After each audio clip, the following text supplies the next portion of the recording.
中国120毫米口径精确制导迫击炮成功出口，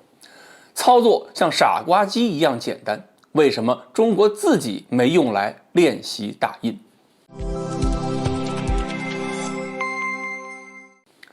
各位网友，大家好，我是罗小飞。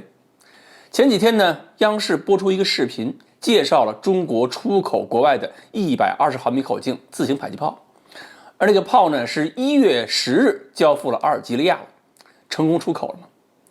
关键是呢，这回央视还展示了这种迫击炮的射击精度，用了一个制导炮弹，结果落点跟目标距离测了一下，75厘米，不到1米啊！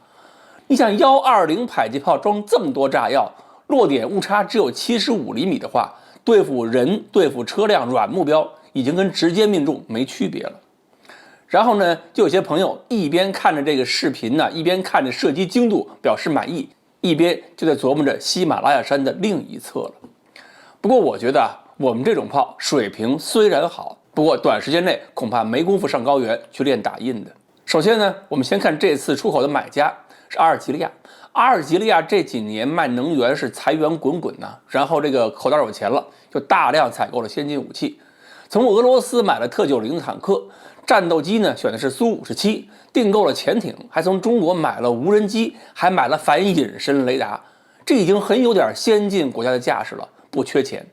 既然不缺钱，买我们的炮肯定是因为性能好，而不是图便宜。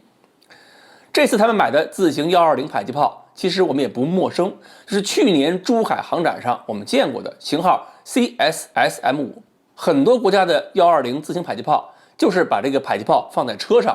射击的时候把那个车上盖打开，人呢站在炮边上，用手举着炮弹往那个炮口里边塞。要么呢就是类似中国、瑞典、俄罗斯的某些设计，封闭炮塔是从炮管后边进行装填的。这种装填方式呢就类似普通榴弹炮。而我们这次出口的 CSSM5 有点借鉴了瑞士眼镜蛇120毫米口径自行迫击炮的设计思路，它是全自动操作的，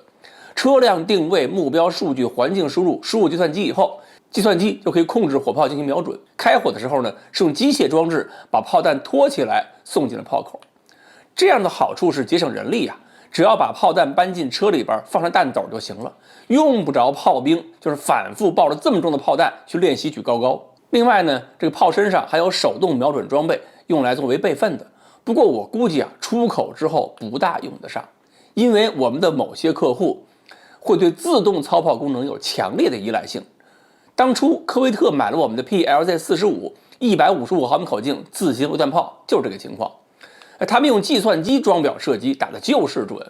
但是练习手工操作的时候，他们很多士兵不会背射表，乱背射表。有一次差点把自个儿在前面观察情况的营长干掉了。所以有段时间啊，美国人都不敢跟这帮炮兵共用训练靶场，一看科威特人把炮拉过来了，美军是掉头就跑。另外呢，就是我们这些炮呢，可以配用各种精确制导炮弹，什么卫星制导的、激光半主动的，各种体制都有。有的炮弹呢，不仅仅是靠弹翼来控制和调整方向，而是弹身上开了一圈微型火箭发动机的喷口，可以通过这些火箭的推力，让炮弹直接侧向移动，修正弹道。既然精度、自动化程度都挺好，那么为什么解放军自己没有采用呢？我觉得这里可能有几个原因。一方面，我们现有体系中已经有了120毫米口径的迫流炮，那个炮管更长，能够兼顾取射和平射，比这种迫击炮呢高端多了。另外，同样是120毫米口径迫击炮呢，我们自己用的更强调车载还有步兵携带两用，这也是我们传统的轻步兵武器设计思路所决定的。要轻，要能够人力携带，要能够上山，不能什么情况下都靠车辆，就是搞个重机枪不也要全球最轻吗？所以机械臂装填是特别好，计算机控制瞄准也是特别好，但是整套装置特别重，你没法搬下车分解之后让几个人扛着走。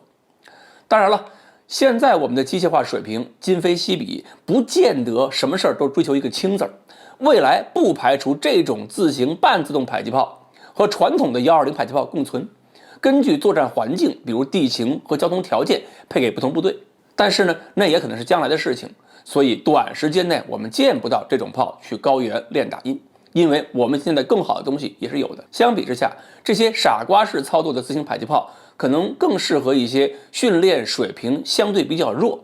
而这个地形条件相对简单的国家，至少能让这些国家的迫击炮达到了欧洲的先进水平。好，关于中国的先进120自行迫击炮，为什么中国自己不用？今天呢，我们就聊到这里，欢迎大家继续关注我们的栏目，我们下期再聊。